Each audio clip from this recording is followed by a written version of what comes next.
Ne nuk jepemi se mi bite Skënderbeut, që luftojmë gjernorën e fundit. Në historinë e popullit ton, ka ngjarje që nuk janë thjesht faqe të shkruara në libra,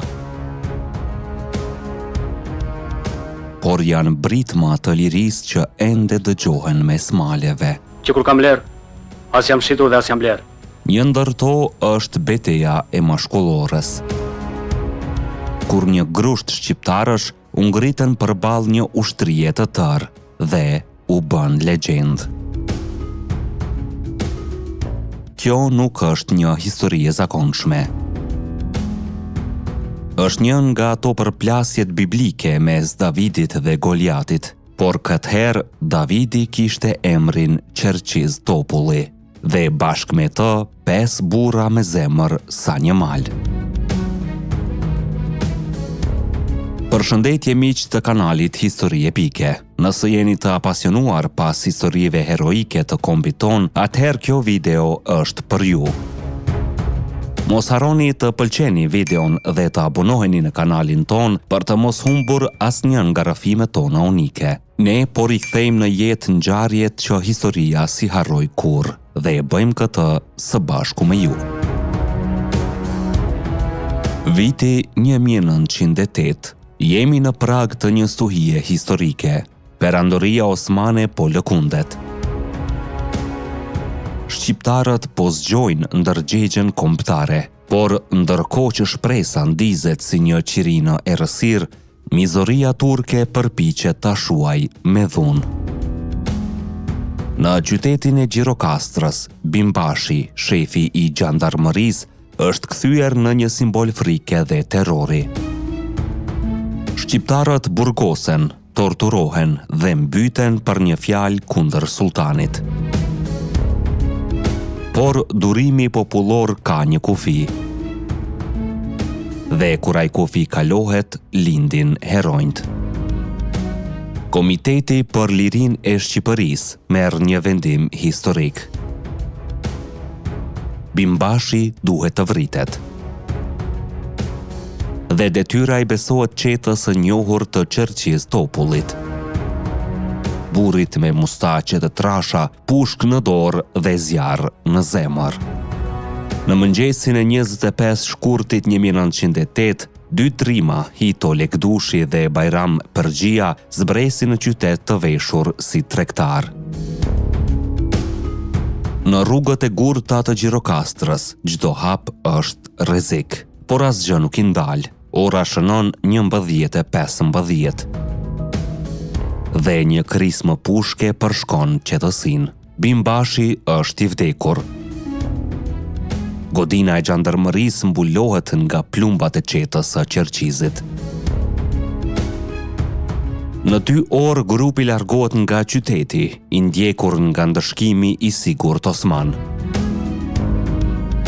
Në horizont shfaqet Mashkullora, fshati që do të hyjë përgjithmonë në historinë shqiptare. Data 18 mars, ora 7 e mëngjesit. Qielli është i vrenjtur, shiu po lag tokën si një paralajmërim gjaku. Papritmas, o burrani shok, na ka rrethuar ushtria, thërret Qerqizi. 150 ushtar osman të udhëhequr nga tradhtia e një kallauzi po zbresin për t'i shfarosur. Qeta është zënë në befasi, ikja është e pamundur. Shtëpia ku po qëndronin nuk ofron mbrojtje. Në përleshjen e parë bie dëshmori Hajredin Tremishti.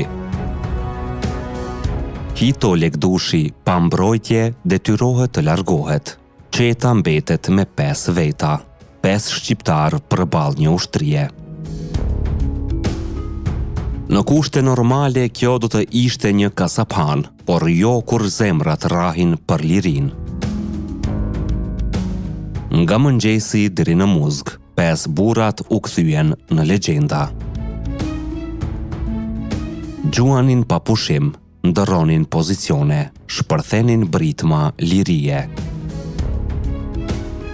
Ndërsa ushtarët Osman përpiqeshin të afroheshin, çdo hap i tyre ndëshkohej me plumba vdekjeprurës. Midis të vrarëve mbeti edhe generali turk si dhe Kalauzi tradhtar. Turqët humbën 20 ushtar, disa burime e çojnë këtë numër deri në 40, ndërsa shqiptarët vetëm 1. Qerqiz Topulli i plagosur, por ende në këmbë. Ai nuk komandonte me fjalë, por me shembull. Me gjashtorën në dhëmbë dhe pushkën në dorë. Zbathur dhe i lagur, ai kërcente mes plumbave si një fantazmë lirie. Bashkëluftëtari i tij, Mihail Grameno, e kujton, sikur nuk luftonte, por kërcente, fytyra e tij më e qeshur se kurdoherë. Kur errësira mbuloi fushën e betejës dhe trupa turke u tërhoqën të mundura e të shpartalluara, qeta e raskapitur, por e gjallë, u largua në heshtje. Kaluan përmes lumit, këmbët u ngjitën në baltë, mushkërit djegnin nga lodhja, por një dritë shpresë i priste. Një qiflig i Dino Qiqos, mik i topullarëve, u bë streh e shenjtë. Aty priti një evgjit me të shoqen. Ata nuk kishin shumë, një tenxhere me fasule, por ajo darkë do të quaj më vonë darka mbretërore. Kur nuk kam ngrënë me aq shije në jetën time, shkruante Gramenoja, dhe askush s'mund ta kuptoj këtë, veç atyre që kanë parë vdekjen me sy. Pas kësaj ngjarjeje, emri i Qerqiz Topullit u bë këngë, flamur dhe frikë. Qeta nuk u ndal, luftuan derisa erdhi shpallja e Kushtetutës së 1908-s, kur përkohësisht pushuan armët. Por betejë e mashkullorës kishte një kuptim më të madh. Ajo tregoi se shqiptarët nuk kishin më një popull që përkulej. 5 burra treguan se liria nuk matet me numra, por me shpirt. Sot, kur kalojmë në përmashkullor, ndoshta ndalemi për një foto, për një qast nostalgjie. Por tokën që shkelim dikur e vaditi gjaku i një djali të ri. Hajredin Tremishtit, që ra për një Shqipëri të lirë, dhe ajo tokë është e shenjtë. Kjo është historia që nuk duhet harruar kurrë. Jo për të ndezur urrejtje, por për të ndezur ndërgjegje. Në fund të kësaj beteje mbetet vetëm një pyetje. Si mendoni ju, a duhet të njohim më shumë këtë ngjarje si simbol të guximit dhe sakrificës shqiptare? Shkruani mendimin tuaj në komente. A e njihni të më parë betejën e mashkullorës? Mos harroni, komenti juaj ndihmon që këto histori të mos harrohen kurrë. Ne jemi histori epike, aty ku e kaluara rilind.